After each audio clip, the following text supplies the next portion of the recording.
अस्सलामुअलैकुम प्यारे दोस्तों। हथेली के वो बाहर और इनसे आप अपनी लाइफ का अंदाज़ा लगा सकते हैं, सवालात के जवाब मालूम कर सकते हैं कि आपकी लाइफ कैसी है। तो हथेली के वो बाहर के बारे में हम जानते हैं, ये ज़हन नशीन होना ज़रूरी है। सबसे पहले इससे पहले दो वीडियो जो बनाई हैं उसमें उंगलियों के बारे में और लाइनों के बारे में मैंने बताया है। वो वीडियो भी आप इस वीडियो के डिस्क्रिप्शन में लिंक है पामिस्ट्री प्ले लिस्ट का, उसमें देख सकते हैं।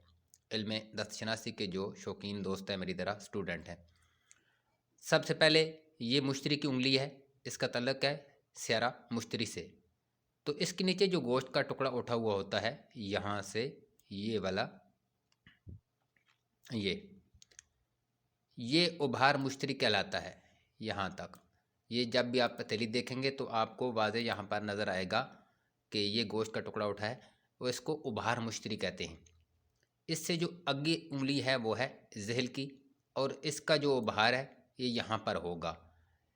तो इल्म दस्तशनासी में ये उभार उठा हुआ नहीं होना चाहिए, बैठा हुआ बेहतर होता है। अगर ये उठा हुआ हो तो ये अच्छी अलामत नहीं होती। जिस तरीके से सैंड में नज़र नहीं आ रहा, प्लेन है। इससे आगे जो उंगली है वो शम्स की। तो इसका जो यहाँ पे गोश्त का टुकड़ा ये उठा हुआ है, यहाँ पर, यहाँ से यहाँ, ये शम्स का उभार कहलाता है।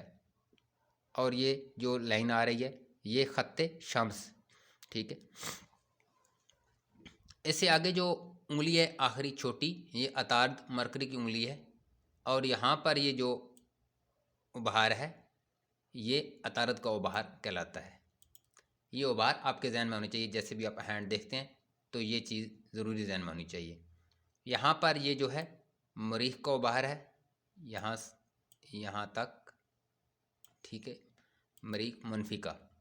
और यहाँ से ये यहाँ से मिलाएंगे, ठीक है। ये मुस्बत, मरीख मुस्बत। मुश्तरी के उभार के नीचे जो होता है वो मरीख मुस्बत का उभार होता है, ठीक है जी। और ये जो सारा एरिया है यहाँ तक, ये वाला, ये कमर का उभार कहलाता है, ठीक है जी। यहाँ से यहाँ, और आखिर पर ये ज़ेरा का, इस गोश्त का जो टुकड़ा उठा होता है यहाँ से यहाँ, ये सारा एरिया इसने पकड़ा होता है। यहाँ तक मैं इसका निशान लगाता हूँ, आपको आसानी रहेगी। ये यहाँ से यहाँ, ये स्टार ज़ेरा का एरिया है। तो इस तरीके से ये उभार आपने देखने होते हैं।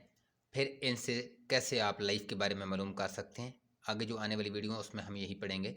तो ये चीज़ आपने ज़हन-नशीन कर लेनी है कि इसका ताल्लुक़ किन किन सितारों से होता है।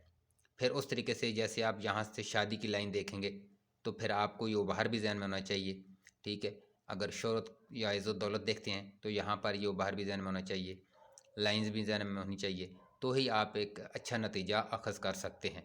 तो ये थे प्यारे दोस्तों उभार। इनको दोबारा मैं रिपीट कर देता हूँ।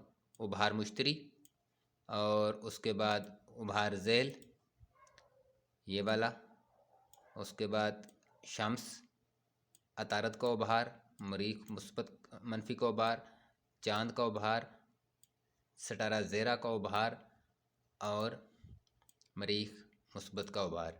ये चीज़ें आपने जानी। ये जो गोश्त के टुकड़े उठे होते हैं इनको उभार कहा जाता है। आसान उर्दू में हम पढ़ रहे हैं, आसानी रहती है समझने में। ज़्यादा ऐसी ज़बान इस्तेमाल की जाए जिससे बंदे समझने वाले को समझ ना आए। तो आलिमुल गैब अल्लाह पाक की ज़ात है, लेकिन जो दोस्त शौक़ रखते हैं अगर इसकी जस्तजू करते हैं तो उनके लिए थोड़ी आसानी हो जाएगी। इंशाल्लाह अगली वीडियो में फिर हम देखेंगे कि इन उभारों से क्या क्या चीज़ें हम मालूम करते हैं। चैनल को सब्सक्राइब कर लें ताकि आने वाली हर वीडियो आप तक आसानी से पहुँच सके। अल्लाह निगहबान।